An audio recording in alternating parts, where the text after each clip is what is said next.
지금은 공포 심리가 아직 가시지 않았습니다. 사도 되는 구간이라고 보고 있고요. 시장에서 생각되는 흐름과의 정반대의 포지션을 취하면 확률적으로 성공할 확률이 높거든요. 너무 두려워하지도 마시고 좋아하셨던 종목들 잘 모아가신다는 차원에서의 흐름들을 대응하신다면 짧게는 9월, 8월 말 9월 초, 길게는 올해 내년 상반기까지 좀 꽤 좋은 수익률을 거두실 수 있지 않을까 하는 생각을 하고 있습니다.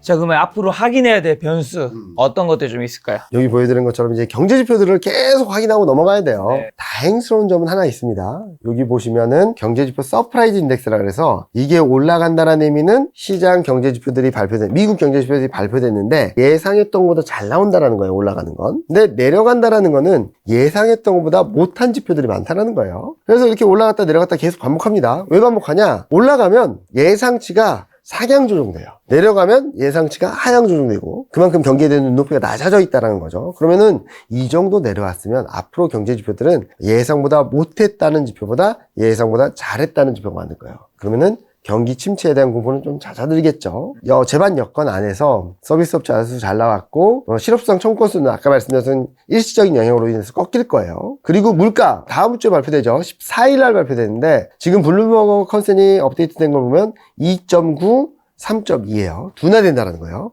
그럼 4개월 연속 둔화예요. 너무 좋은 그림이고. 그리고 소매 판매 산업 생산도 전월 대비 성장세를 이어가면서 전년 대비도 굉장히 견조한 모습을 보여줄 거예요. 그래서 제가 아까 단기 그림을 그려드린 것처럼 아마 저는 지금 시점에서는 이번 주 다음 주 초반 좀 등락은 있어도 14일 CPI 그리고 15일 산업생산 소매 판매 이걸 확인하면서는 다시 한번 튀어오르는 그림들이 나오지 않을까라는 예상을 하고 있습니다. 그런 과정에서 경기 침체에 대한 공포가 후퇴되고 채권금리는 박스권 등락을 보여주면서 불안정한 흐름보다는 좀 안정감을 줄 거고요. 달러 인덱스는 반등을 하긴 하겠지만 그렇게 막 급반등이라기보다는 급락한 데 따른 되돌림 정도가 나왔다가 다시 내려가는 그림이라서 전반적으로 증시에는 조금은 우호적인 분위기가 계속적으로 형성될 거다라는 생각을 하고 있습니다. 자, 또 그 밖에 트레이드가 트럼프가 조정의 이유다. 그런 얘기도 있었죠. 네, 요건 어떻게 보시나요? 가장 많이 말씀드리는 것 중에 하나는 정치적 이슈 이벤트가 시장의 방향성을 결정짓지 않는다는 거예요. 네. 자, 이렇게 올라가던 산업 사이클, 증시 사이클이 있어요. 누가 당선됐다라고 해서 이게 더 세지거나 누가 당선됐다라고 해서 이게 더 약해지거나 그러진 않아요. 이 사이클에서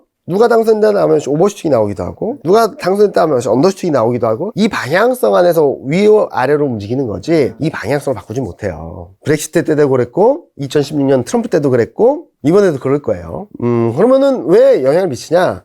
이 사이클이 여기까지 간다라고 가정했을 때 누가 당선되고 정책을 내놔서 여기까지 갈 수 있는 사이클을 천천히 해서 먼저 꺾어버린다든지 여기까지 갈 수 있는 사이클을 더 연장시키든지 하는데 이런 그림은 있지만 추세를 단기간에 바꾸는 일은 없습니다. 단적인 예로 2016년 말에 8월 달까지만 해도 힐러리가 된다라고 했는데 9월 달에 TV 토론에서 트럼프가 뒤집어 버렸거든요. 그러니까 10월, 11월에는 달러가 반등하고 IT가 쉬고 소재 산업재 에너지가 반등을 했어요. 이게 어느 정도 반영된 뒤에는 달러는 일방적인 약세, IT는 일방적인 강세, 에너지는 일방적인 약세. 기존 추세대로 갔어요. 트럼프 트레이드나 뭐다 하는 거는 아까 처음에 말씀드렸던 엔캐리 트레이드랑 맞물려서 시장의 변동성, 투자 심리를 증폭시켰던 변수지 절대적인 변수는 아니다 라고 보시면 될 것 같고요. 또 재밌는 그림들 하나 보여드리면 이게 업데이트가 안 됐네. 여러분들 리얼 클리어 폴리틱스 가시면 이거 데이터 매일 보실 수 있습니다. 재밌습니다. 어제 기준으로 그러니까 오늘 새벽 기준으로 해리스가 역전했어요. 플러스 0.2%포인트 차로 해리스가 역전했고 최근 6개인가 7개 나온 통계 중에 여론조사 중에 5개가 해리스가 앞서요. 그리고 그에 앞서서 당선 확률도 해리스가 역전했어요. 아직 모릅니다. 정말 신기하네요. 그죠? 트럼프가 피격 당했을 때만 해도 무조건 이긴다고 했죠. 신이 대통령을 만들었다. 집어넣었다고 했었는데 어떻게 이렇게 무슨 몇 달 전도 아니고 그쵸. 불과 얼마 전인데 너무 급변하고 이렇게 있죠. 무슨 손바닥 뒤에 그죠? 듯이 바뀌나? 근데 지금 현재 시점에서 본다면 모른다는 거예요. 아직까지. 그리고 트럼프 지지율은 지금 보시는 47, 48이 정점입니다. 범용성이라기보다는 절대 충성 지지층을 끌고 가는 쪽이라서 이게 50% 넘기가 어렵죠. 그리고 미국도 지금 정치 성향 이런 것들이 완전히 양극화됐기 때문에 극단적인 대립을 할 수 있다고 생각할 수 있을 것 같아요. 이런 흐름들이 나오는 상황에서 9월 달이 중요해요. 9월 11일인가가 TV 토론이 있어요. 여기서 누가 잘하냐 결정된다. 만약에 해리스가 우세를 보인다 그러면 굳어질 거고, 트럼프가 우세다 그러면 트럼프는 굳어질 수도 있어요.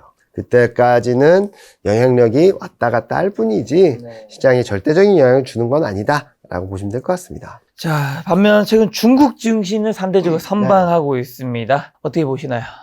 저는 안전판, 동력이 될 수도 있겠다라고 생각을 하고 있는데요. 요 그림, 밑에 그림을 먼저 보시면 좋은데, 이게 뭐냐면은 정책을 쏟아부었을 때 효과가 언제쯤 들어올까라는 것들을 가늠할 수 있는 지표인데, 이게 6개월 정도 후에 선행한다라고 해서 플러스 6을 해준 건데요. 보시면은 자, 올해 하반기부터 플러스 반전하고 올해 4분기에는 이게 튀어 올라요. 자, 이게 왜 이런 그림이 나오냐? 한번 잘 생각해 보실게요. 작년 7월 말에 무슨 일이 있었냐면 중앙정치국 회의란 데에서 처음으로 중국 정부가 경기 부진을 인정하고 경기 부양 정책의 드라이브를 걸기 시작했던 게 7월 말 8월이에요. 그리고 11월 달에 뭐 있었냐? 재정 드라이브를 걸었어요. GDP 대비 재정 적자 비율을 3.8로 늘리면서 재정 쏟아부어 했어요. 3.8은 코로나 때 3.7보다 높은 겁니다.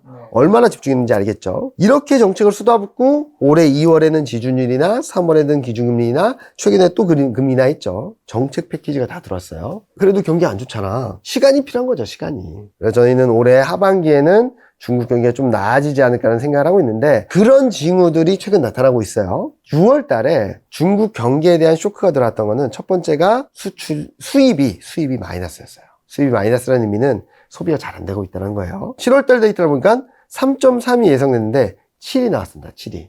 소비가 터나네? 근데 15일 날 발표되는 소매 판매도 기저효과가 소멸됐는데 반등한다는 전망이 들어있어요. 자, 그러면은 작년 7월 말 8월부터 시작되었던 경기 부양 효과가 약 1년 정도의 시차를 두고 중국 경기를 조금씩 좋게 만들어주는 것이 아닌가라는 생각을 할 수 있을 것 같아요. 그래서 저희는 하반기 중국 증시 나쁘게 볼 필요 없다. 등락은 있겠지만 위쪽으로 방향성을 만들어 갈 거다 라는 생각을 하고 있고요. 지금은 요 그림을 보시면 좀 더 명확해질 것 같아요. 중국은 약간씩 핀트가 어긋나요. 글로벌 경기랑 좀 늦게 먼저 꺾이고 먼저 턴어라운드 하고, 지금은 쭉 내려오던 게 지금 바닥권에 있는 있거든요. 아마 2, 3개월 내에 이렇게 올라오는 그림들을 보여줄 텐데, GDP 성장 전망도 중국 상향 조정, 유로존 상향 조정, 한국 상향 조정, 미국만 작년은 계속 올라가다가 최근 들어서 하향 조정되기 시작했거든요. 지금 좀 판이 바뀌고 있다. 미국은 좀 쉬어가는 그림,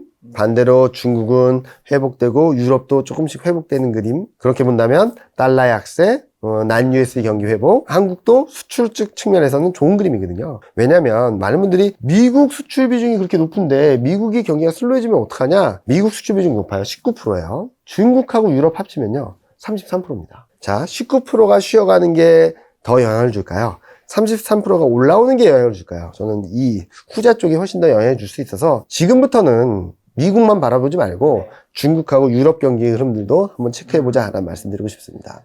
자, 그럼 이제 전반적인 상황들 다 점검했으면 지금은 매매 전략 어떻게 가져가야 되나요? 디테일하게 말씀드릴게요. 일단은 주식 비중이 별로 없으신 분들은 편한 상황이 왔어요. 밀리면 삽니다. 이렇게 반등할 때 사도 되고 그냥 사셔면 돼요. 2500선대에서는 그냥 사셔도 되고, 더 밀린다? 베리베리 땡큐 한 생각을 하시면서 더 많이 사셔도 돼요. 그러니까 팍 반등하면 좀 기다리셨다가 밀리면 사고, 수요일 날 아침에도 마이너스였어요. 그러다가 쫙 치고 올라갔죠. 이처럼 마이너스 될 때마다 사서 모은다 하면은 무리가 없을 것 같아요. 가장 곤란하신 분이 지금 이미 여기서부터 주식 비중이 많으신 분들은 온전히 좀 많이 힘드신 거잖아요. 그런 분들은 지금은 매매하지 마시고요. 샀다 팔았다 하지 마시고 2600선 초중반을 가시면 주식 비중이 거의 90에서 100%다. 현금 비중 거의 없다라고 하시는 분들은 여기서부터 조금 줄여서 현금 비중 10% 20%라도 만들어 놓으시면 이런 등락 과정을 활용해서 다시 사시면서 조금은 평단가를 낮춘다라는 생각으로 매매를 하시면 좋지 않을까라는 생각을 하고 있어요. 그러니까 현금 비중이 좀 있으신 분들은 밀릴 때마다 사자, 현금 비중이 없으신 분들은 일단 반등했을 때 현금 비중 약간 만들어 놓고 밀릴 때마다 평단가를 좀 낮춰서 그 다음 후위를 도모하자. 저희는 연말쯤에는 2,900 갈 수 있다라고 생각을 하니까 그런 식으로 대응을 하시면 한두 달은 좀 피곤하시더라도 연말에는 좀 따뜻하지 않을까라는 생각을 하고 있습니다. 그러면 종목도 낙폭 과대주들이 매매 대상 1순위를 삼아야 될까요? 단순하게 낙폭과대는 요 밑에 있는 그림이에요. 반도체가 꼴찌에서 2등이에요. 2차 전지, 기계, 그동안 너무너무 잘했다는 기계도 꺾여 있고요. 자동차, 비철목재, 인터넷. 재밌는 게 실적 대비 저평가 업종도 비철목재, 반도체, IT 하드웨어, 건강관리, IT 가전, 인터넷 매칭이 잘 되죠. 낙폭이 많이 큰데 실적 대비 저평가인 업종들이라고 한다면 얘네들을 대상으로 특히 반도체, 자동차, 2차전지, 인터넷을 중심으로 트레이딩 전략을 짜 나가시면 단기 반등 국면에서 시장보다는 조금 수익률이 높지 않을까 라는 기대를 하고 있습니다. 네. 자, 그리고 채권 금리가 떨어지는 주목받는 성장주라든가 그리고 여전히 건조한 모멘텀 보이는 수출주는 일단 요 그림 먼저 보여드리면 이게 뭐냐면 12개월 선행 EPS예요. 수출주, 성장주들. 이래서 얘네들이 계속 갔구나. 잘 된 애들은 이유가 있어요. 기계, 조선, 반도체, IT 하드웨어. 잘 된 애들은 이유가 있습니다. 못 된 애들도 이유가 있어요. IT 가전, 에너지, 화학. 얘네들은 보통 2차전지 쪽이에요. 극명하게 엇갈리죠. 싸다는 논리를 보여주게 된다면 조금 다른 스토리가 될 것 같긴 해요. 그래서 보면은 외국인 수급이 기계는 계속 올라가는데 매도예요.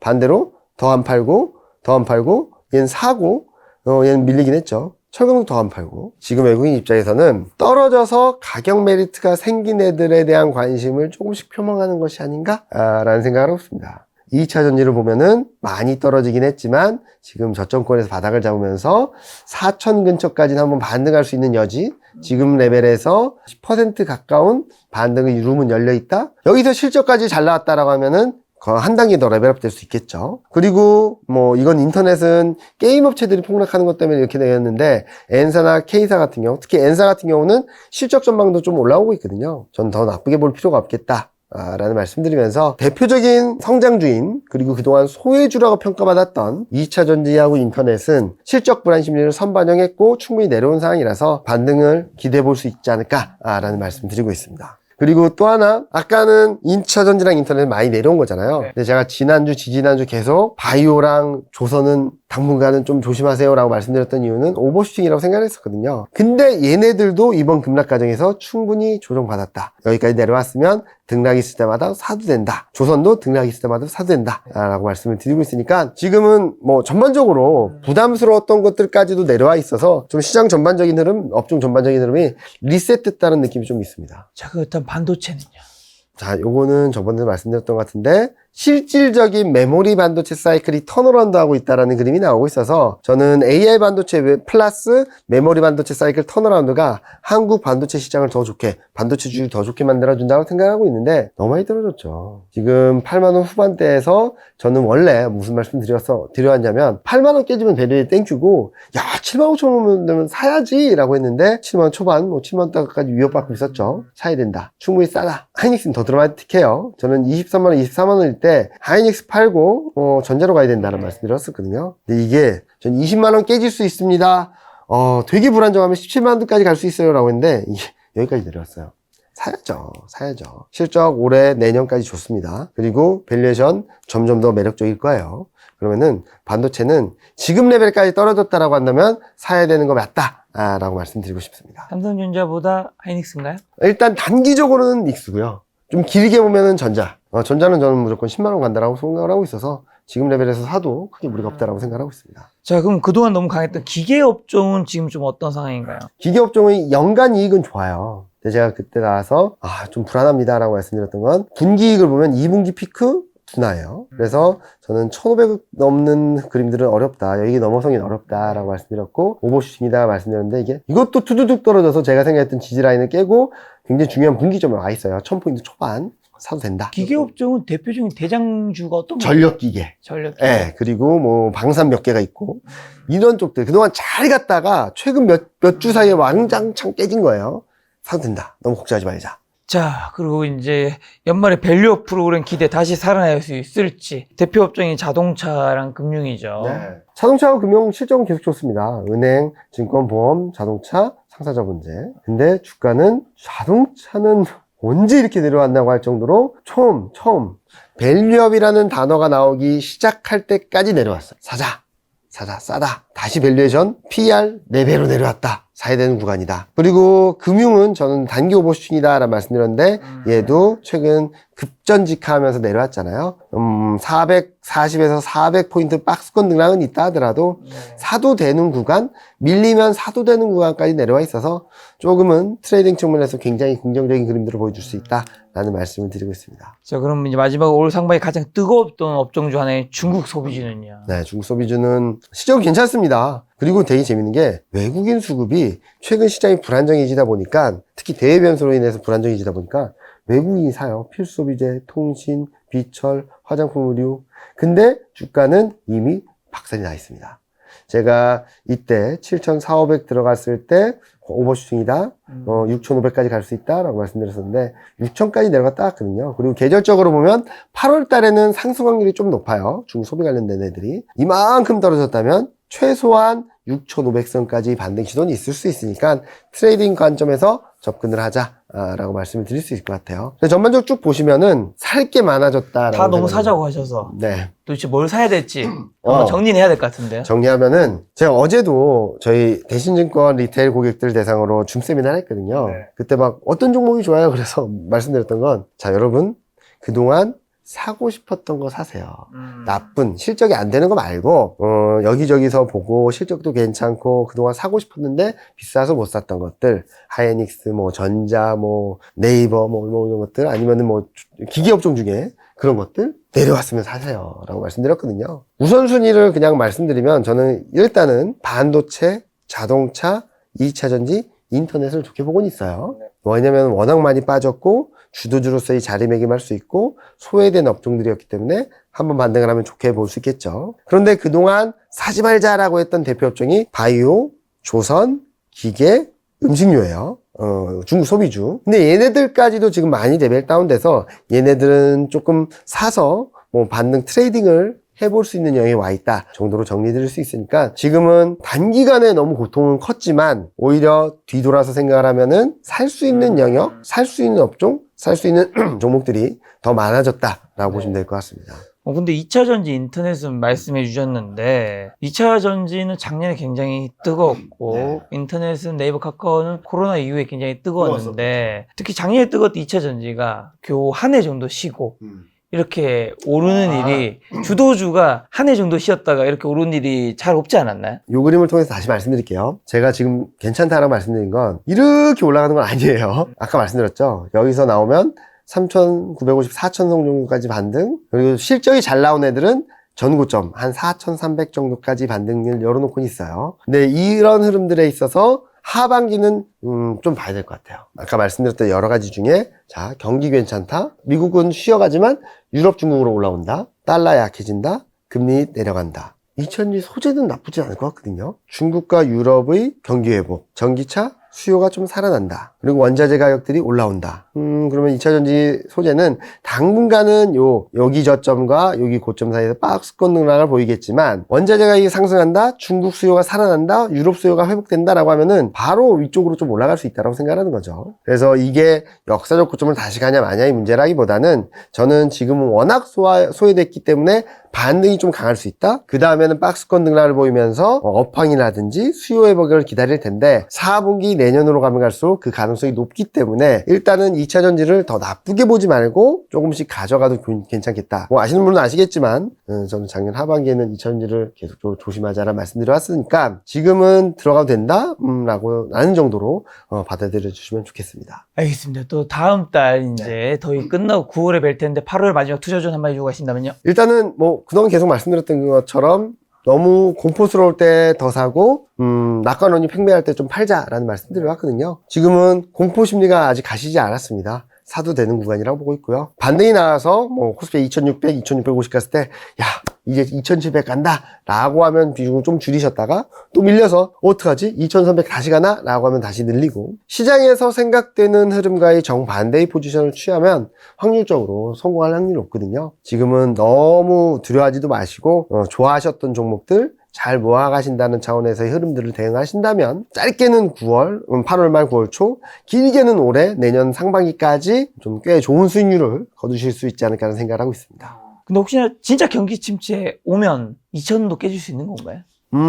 그래도 2천은 안 깨질 것 같아요. 그래도 2천은 안 깨질 거라고 보고 있고, 경기 침체 온다고 한다면 아까 말씀드렸습니다. 아틀란타 연은에 가셔서 GDP 나오고 계속적으로 체크해 보세요. 만약에 얘가 급전직하고 마이너스로 반전을 한다면은 좀 불안정한 흐름들이 나올 텐데, 그렇다 하더라도 저희는 2100을 깨지는 않을 거라고 생각하고 있어요. 아까 보셨던 시나리오 분석에서는 하단을 2000까지 열어놓긴 했는데 밸류에이션 레벨을 보여드릴게요. 지수로 보시는 게 편하죠. 그러니까 금융위기 충격이 있으면 1900, 코로나 충격이 있으면 1700, 1600도 갈 수 있어요. 근데 이 정도의 충격은 아닐 거거든요. 침체가 있어도 저희는 일시적이라고 보기 때문에 2200, 2200, 2300, 2200, 2200 그 정도면은 충분히 싸다 라고 말씀드릴 수 있어서 저희가 하단을 좀 언더슈팅, 그러니까 아까 엔캐리 트레이드까지 충격을 감안해서 2000포인트로 내놓긴 했는데 가능성 극히 낮다라고 보시고요. 만약에 간다 하더라도 2200선 전후가 합리적인 레벨이 되지 않을까라는 생각을 하고 있습니다. 사실 그냥 한 가지 또 궁금한 게,